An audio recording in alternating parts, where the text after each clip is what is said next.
யோவான் 3வது அதிகாரம் 15-18 வசனங்கள்.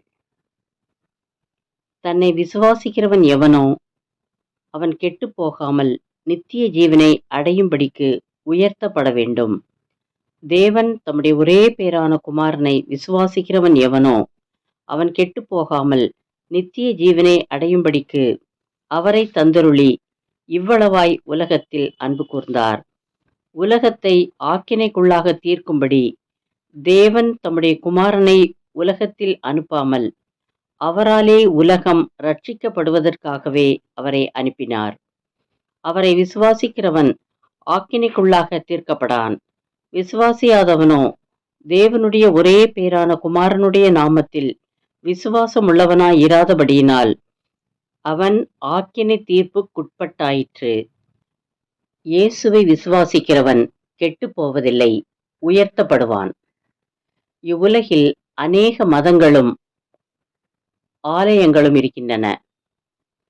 அங்கே உள்ள ஆலயத்தில் மக்கள் நம்பிக்கையோடு போகிறார்கள்.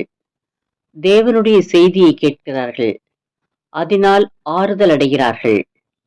தாங்கள் தொழுது கொள்ளும் தெய்வம் தங்களுக்கு நன்மை செய்யும் என்ற நினைவுகளோடு வாழ்கிறார்கள். இயேசுவை விசுவாசிக்கிறவர்கள் கெட்டுப் போவதில்லை என்பதை குறித்து தெரிந்து கொள்வோம்.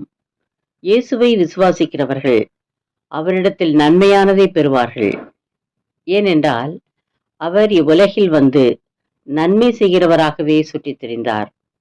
நம்முடைய கண்ணீர் யாவையும் துடைத்து நம்மை எல்லா இக்கட்டுகளிலிருந்தும் விடுவித்து அவர் நமக்கு சமாதானத்தை தருகிறவர்.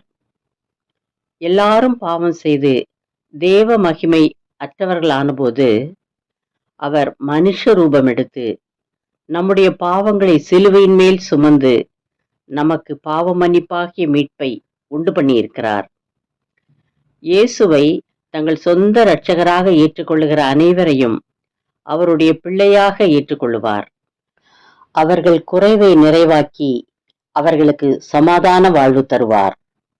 அவர் அவர்களோடிருந்து கடைசி வரை காப்பாற்றுவார். அவருக்குள் வாழ்கிற அனைவருக்கும் அவர் நித்திய ஜீவனை கொடுத்து அவரோடு சேர்த்து கொள்ளுவார். இந்த இயேசுவை நீங்கள் விசுவாசிக்க விரும்புகிறீர்களா? இன்றே அவரை விசுவாசித்து ஏற்றுக்கொள்ளுங்கள். அவர் நிச்சயமாக உங்களை உயர்த்துவார். ஜெபம். இயேசுவே, நான் உம்மை விசுவாசிக்கிறேன். என்னை உயர்த்தும், ஆசீர்வதியும். ஆமேன். தேங்க்ஸ் ஃபார் வாட்சிங். Like, share, subscribe.